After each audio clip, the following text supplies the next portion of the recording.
On va faire ensemble un exercice d'étude de fonctions donc concernant la dérivation dans lequel on va aussi utiliser des notions d'algorithmique puisque dans cet exercice tu as un algorithme en langage naturel et en langage Python qu'il va falloir interpréter, utiliser, un peu reprogrammer je crois, enfin transformer l'écriture plutôt.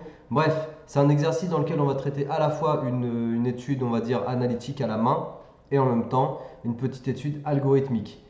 Alors, on est autour d'une fonction p de x, 2x au cube moins 3x au carré moins 1. Je vais réécrire cette fonction-là. Et on te demande, attends, quoique, on te demande d'étudier les variations de p sur r. Donc, on va tout de suite partir sur l'étude de la fonction. Donc, étudier la fonction, ça veut dire je dérive, j'étudie le signe de la dérivée, je construis un tableau de signes et un tableau de variation. Ok? Voilà, donc ça, c'est la fonction p de x.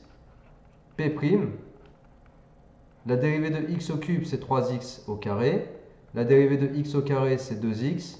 Et la dérivée de 1, c'est 0. Donc tu te retrouves avec 6x au carré moins 6x. Alors avec ça, tu es content, tu trouves un polynôme du second degré, tu dis c'est cool, je sais étudier le signe d'un polynôme du second degré. Et tu peux le faire comme ça, sauf que si tu pars avec cette méthode, tu passes à côté de la méthode beaucoup plus rapide qui consiste ici à factoriser par 6x, qui est un facteur commun. Et regarde, en factorisant par 6x, ça nous permet de trouver tout de suite la forme factorisée du polynôme, donc de tout de suite identifier les racines de ton polynôme. Parce que 6x s'annule en 0. Comment je le sais? Je résous 6x égale 0, tu vois. Ça me fait x égale 0 sur 6. Ça fait x égale 0. Et puis x moins 1 s'annule en 1. Et là, pareil, comment tu le sais? Tu résous x moins 1 égale 1 égale 0, ça fait x égale 1. Donc tu trouves tout de suite les deux racines du polynôme p' sans avoir à passer par delta, etc. Et donc c'est beaucoup plus rapide. Il faut essayer d'être malin quand tu fais tes exercices. Il faut essayer toujours de chercher les factorisations éventuelles, les transformations d'écriture qui vont simplifier la vie et toutes ces choses-là. Alors ensuite on peut construire notre tableau. Donc on fait l'étude sur R. Les valeurs de x qui m'intéressent sont donc 0 et 1, les valeurs trouvées au-dessus.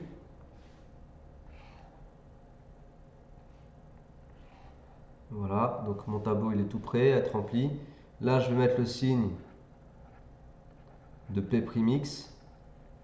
Et puis ici, les variations de P. D'accord? Donc P' s'annule en 0 et en 1. Le coefficient A de P', il vaut 6. Tu vois, 6x au carré, donc 6. A égale 6. A égale 6, c'est positif. Du coup, le polynôme il est du signe de A à l'extérieur des racines, signe contraire avant. Ça, c'est la règle du cours, la propriété du cours. Du coup, le P de x c'est une fonction qui est croissante, puis décroissante, puis croissante à nouveau. Ok? Et puis on va aller calculer P de 0 et P de 1 naturellement pour avoir le tableau le plus complet possible.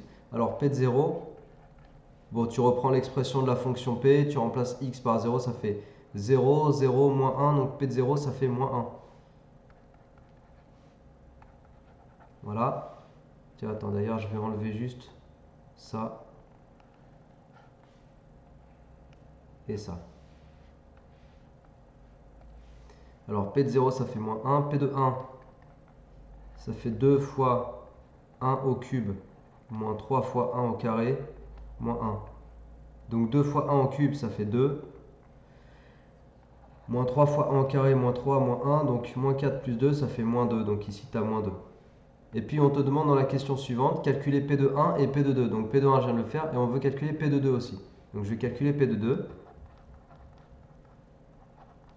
2 fois 2 au cube, moins 3 fois 2 au carré, moins 1. Donc ça te fait 2 fois 2 au cube, ça fait 8. Donc ça te fait 16, moins 12, moins 1. Donc 3. Ok, ouais, si je dis... attends, qu'est-ce que je te dis? Oui, oui, 3, c'est bon. Donc en fait, P de 2, tu vois, je peux très bien le localiser là, la valeur 2. P de 2, ça fait 3, c'est positif. Alors que P de 1, ça fait moins 2, c'est négatif. Donc qu'est-ce qui va se passer naturellement? Quand x est entre 1 et 2, P de x, qui est une fonction continue, elle passe de moins 2 à 3, tu vois. Et entre moins 2 et 3, qu'est-ce qui se passe naturellement? À un moment donné, nécessairement, vu que c'est une fonction continue, elle va s'annuler. Et donc, je vais avoir un antécédent alpha dont l'image va être égale à 0. C'est ce qu'on te dit par la suite, en fait. On te dit, on peut alors déduire, et l'on admet que P de x égale 0, admet une unique solution alpha et que alpha est compris entre 1 et 2. Voilà ce que te dit ce texte-là. Okay, parce qu'on a la configuration qui est décrite dans le tableau. D'accord? Donc d'après le tableau, comme P de x est une fonction continue et strictement croissante sur l'intervalle 1, 2, vu que P de 1 c'est moins 2, vu que P de 2 c'est 3, vu que moins 2 c'est négatif et que 3 c'est positif, entre les deux, nécessairement, tu vas trouver la valeur 0. Et donc ça veut dire que j'ai un antécédent que je vais nommer alpha, dont l'image vaut 0. Ok? On va l'écrire comme ça. P de alpha égale 0. Voilà. Et alpha est dans l'intervalle 1, 2. Alors, ce qui va nous intéresser, ça va être éventuellement de trouver un encadrement de alpha. Est-ce que je peux avoir une valeur exacte de alpha? Alpha, je te redis, c'est la solution. Alpha est la solution de P de x égale 0. Et P de x égale 0, je te rappelle que P de x c'était 2x au cube moins 3x carré moins 1. Ok, donc on a ça. Est-ce que tu sais résoudre une équation comme ça? La réponse, elle est non. Tu ne sais pas résoudre ça. Pourquoi? Parce que tu as un polynôme du degré 3, donc tu as une équation de degré 3 qui n'est pas factorisable. Tu ne peux pas transformer son écriture et tu n'as pas les outils encore pour résoudre une équation comme ça. Les outils ils existent, mais tu ne les connais pas encore. Donc du coup, si tu veux résoudre ça, tu n'as pas d'autre moyen que d'approximer ta résolution. En fait, de chercher ta solution de façon approximative. C'est ce qu'on te fait comprendre en te disant qu'il existe une solution. Okay, on admet qu'il existe une solution qu'on appelle alpha.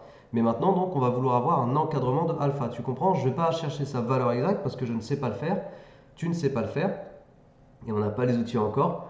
Mais on va chercher un encadrement de alpha. Okay, donc, regarde ce que fait l'algorithme. On considère la fonction encadrement dans l'algorithme. Cette fonction retourne un encadrement de alpha d'amplitude 10-1. Alors déjà, tu pourrais très bien te poser la question, c'est quoi un encadrement d'amplitude 10-1? Encadrement d'amplitude 10-1. Qu'est-ce que c'est que ça? Qu'est-ce que c'est que ça? Alors 10-1, c'est égal à 0,1, d'accord? Un intervalle d'amplitude 10-1, par exemple, c'est un intervalle AB tel que B-A égale 10-1. Okay, si j'ai un intervalle AB tel que B-A égale 10-1, donc 0,1, ça veut dire que cet intervalle est d'amplitude 10-1. Je vais te donner des exemples d'intervalles d'amplitude 10-1. 10,1, 10,2. Ça, c'est un intervalle d'amplitude 10-1. Parce que si je fais 10,2 moins 10,1, ça donne 0,1. 1,2, 1,3. Ça, c'est un intervalle d'amplitude 10-1. Okay, si je fais 1,3 moins 1,2, ça te donne 10-1.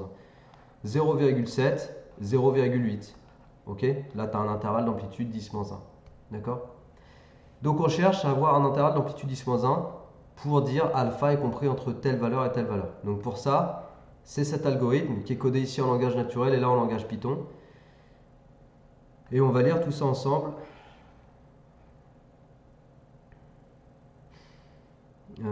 Tac, tac, tac. Ouais, je vais tout prendre en fait. Allez, hop. Quelle valeur retourne cette fonction lorsqu'on l'exécute? Donc pour ça, en fait, je ne vais pas programmer l'algorithme. Moi, je vais prendre la calculatrice. Je vais rentrer la fonction P dans le mode fonction.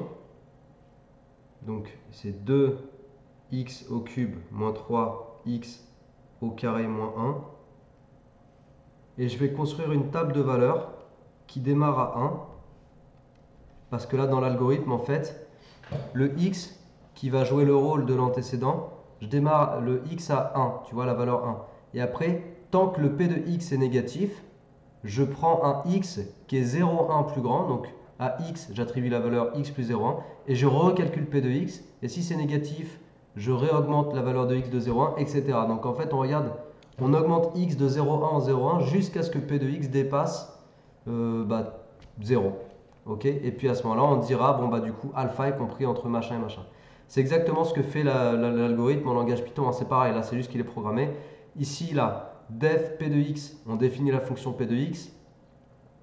On renvoie dans cette fonction l'expression de p de x, 2x au cube moins 3x au carré moins 1. Tu vois ici, c'est vraiment l'écriture 2x au cube moins 3x au carré moins 1. Et puis après, on démarre à x égale 1. Et tant que p de x plus petit que 0, x prend la valeur x plus 0,1. Et on recommence si p de x est plus petit que 0. bah, x prend à nouveau la valeur x plus 0,1, on augmente de 0,1 à 0,1 jusqu'à ce que p de x devienne supérieur à 0. Donc ça, je peux l'analyser dans un tableau en fait. Dans un tableau, ça va donner ça. Je vais te montrer. Donc le pas de 0,1. Voilà. Donc tu vois, dans un tableau, ça revient à construire une table. J'espère que je me mets bien en face. Une table en fait où tu démarres les valeurs de x à 1 et après les valeurs de x, comme tu peux le voir, elles augmentent de 0,1 à 0,1. Donc 1, 1,1, 1,2, etc. Et après en face dans la colonne de droite, tu as quoi? Bah, tu as les valeurs de p de x. Bon, pour l'instant, elles sont toutes négatives. Mais je vais aller jusqu'au moment où ça passe à positif. Voilà. Donc regarde. Regarde là où c'est marqué 1,6 dans la colonne de gauche. À x égale 1,6, tu as un p de x en face qui est négatif. Et puis à x égale 1,7, tu as un p de x en face qui devient positif. Donc c'est là que ton algorithme il va s'arrêter en fait. Tu vois, l'algorithme il va regarder. Donc si on devait répondre à la question quelle valeur retourne cette fonction quand on l'exécute, il faut faire la chose suivante. Il faut dire que x égale 1, p de 1 égale moins 2, c'est négatif. Donc x prend la valeur 1,1. Et après je regarde p de 1,1. Et puis dans mon tableau, p de 1,1, ils m'écrivent que c'est moins 1,9 environ. C'est toujours négatif, etc. Tu vois? Alors je ne vais pas tout écrire. Mais toi, il faudrait que tu le fasses pour vraiment te convaincre. À un moment donné, tu vas arriver à 1,6 pour vraiment te convaincre de ce que fait une telle fonction, un tel algorithme, pour comprendre vraiment chaque étape. C'est très important. C'est comme ça qu'on comprend l'algorithmique en fait. C'est en faisant par soi-même, comme si tu jouais le rôle de la calculette, tu vois. Donc à un moment donné, tu vas arriver à x égale 1,6. Et p de 1,6, c'est toujours négatif. Donc, tu vas passer à x égale 1,7. Tu vois, tu augmentes de 0,1. Et puis là, tu vas calculer p de 1,7. Et p de 1,7, ah bah ça passe à positif parce que ça fait 0,156. Donc ça devient positif. Et à ce moment-là, la boucle tant que, elle s'arrête. Ok? Parce que la boucle, elle s'effectue tant que p de x est négatif. Mais dès que p de x est positif, la boucle, elle s'arrête. Pareil ici, hein. Tant que p de x est négatif, l'algorithme tourne. Et puis il s'arrête dès que p de x est positif. Et puis l'algorithme te retourne x moins 0,1 et x. Donc là, je vais marquer fin tant que. Fin tant que. Donc ça veut dire fin de la boucle tant que. Et l'algo renvoie la valeur x moins 0,1, c'est-à-dire 1,7 moins 0,1, c'est-à-dire 1,6, en gros la valeur d'avant, et x égale 1,7. Donc la dernière valeur de x calculée, tu vois, ça c'est la dernière valeur de x que le programme il possède en mémoire. Ok? C'est la dernière valeur de x qu'il a calculée. Donc l'algorithme te renvoie la dernière valeur de x calculée et la valeur d'avant. Et ça veut dire quoi? Bah, ça veut dire que ton alpha, le alpha qui était solution de p de x égale 0, bah, tout simplement, il est compris entre 1,6 et 1,7. Donc tu vois, on n'a pas sa valeur exacte, mais on a un encadrement qu'on peut rendre encore plus précis que ça. Donc là, c'est un encadrement d'amplitude 10-1, mais on peut faire un encadrement encore plus précis. D'ailleurs, je crois que la question d'après, on te demande de modifier l'algo.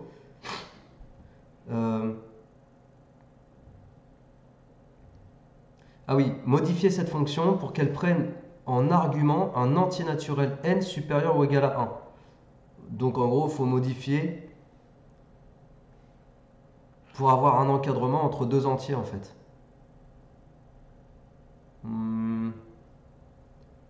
Ça me paraît bizarre. Parce qu'on sait déjà que alpha est entre 1 et 2. Bon, on va le modifier comme ça, hein, c'est pas grave. Si je dois travailler entre deux entiers, si je dois prendre que des arguments entiers, tu vois là je vais démarrer à x égale 1. Donc pareil, je vais modifier en rouge. Donc ça, je ne change pas. Je vais prendre x égale 1 ici, il n'y a pas de problème. Et puis après, là, je ne vais pas prendre... Je ne vais pas attribuer à x la valeur x plus 0,1. Je vais attribuer à x la valeur x plus 1.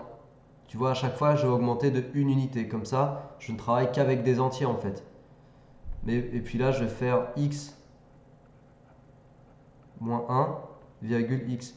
Mais bon, là, c'est pas très intéressant parce que ça veut dire que si on le fait tourner en l'état actuel des choses, l'algorithme il va même pas tourner, il va nous ressortir que alpha est entre 1 et 2 en fait. Donc c'est pas super intéressant. Par contre, la deuxième modification, je pense qu'elle est plus intéressante déjà. Modifier cette fonction afin qu'elle sorte, afin qu'elle retourne en sortie un encadrement de alpha d'amplitude 10-n. Donc là, ça veut dire qu'on veut un encadrement de 10 puissance moins n. Alors 10-n, juste qu'on se mette d'accord, toi et moi, 10-n, c'est par exemple, donc n est un entier, ils te disent un entier relatif, ou pas? Ouais, ils ne le disent pas. On va dire que n est un entier naturel, pardon. 10 moins 1, par exemple, c'est 0,1.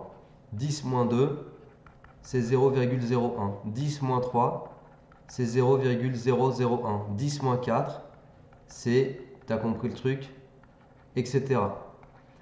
Donc en fait, si tu demandes à ta calculatrice ou à ton programme un encadrement d'amplitude 10-4, tu vas avoir un encadrement super précis de ta valeur de alpha. Tu vas avoir par exemple alpha, je vais dire n'importe quoi, mais c'est pour te donner un exemple. Tu vas voir que alpha est compris entre 1,6768 et 1,6769. Tu vois, ça c'est un encadrement d'amplitude 10-4. Et là, si tu as un encadrement comme ça, bah, c'est super précis comme encadrement. Tu comprends le délire. Donc, on veut modifier l'algorithme pour avoir un encadrement comme ça. Alors, moi, je vais le modifier de la manière suivante. Je prends juste ça.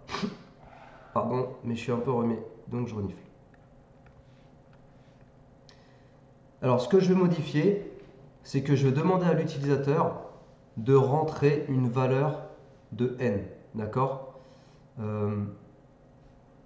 alors, je vais tout écrire. Def encadrement.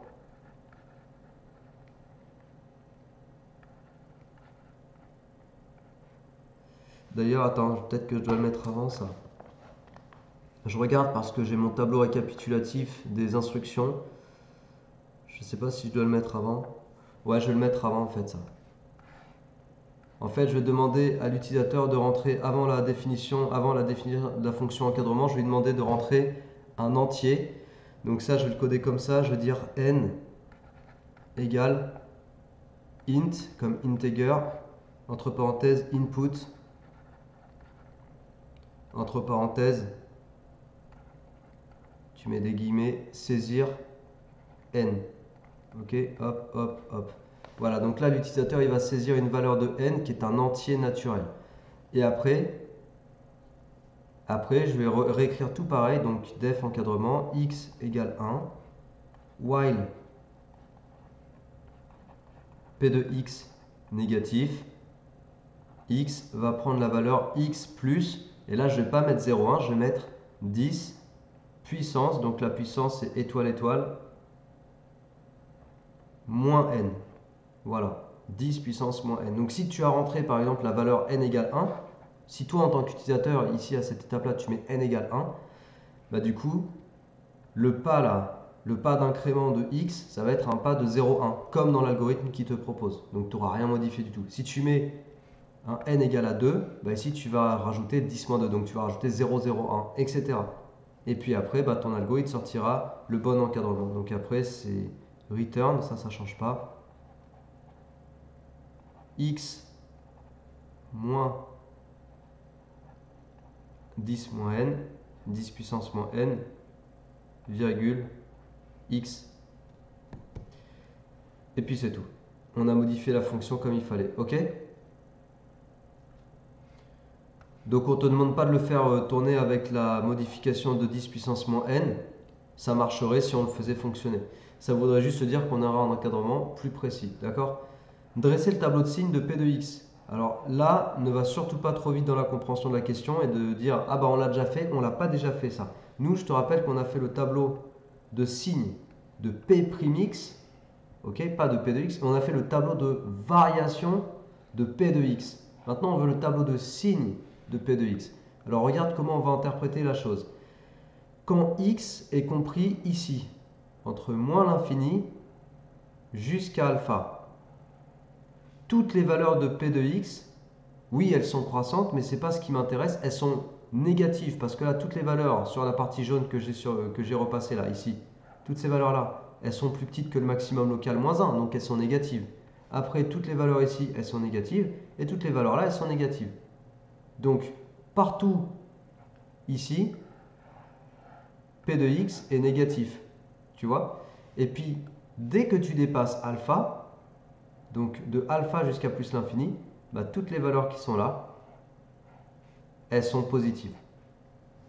Bon, c'est un peu moche comme je l'ai fait comme ça, mais on va le conclure tranquillement en disant d'après le tableau de variation,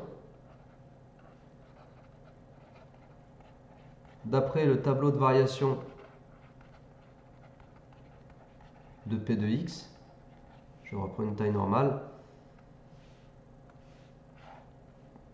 le polynôme p de x, il change de signe en alpha, la valeur où il s'annulait en fait, et toutes les valeurs avant alpha, il est négatif, et toutes les valeurs après alpha, il est positif, quand tu es sur R. Voilà. Et là, c'est le signe de p de x. Ok?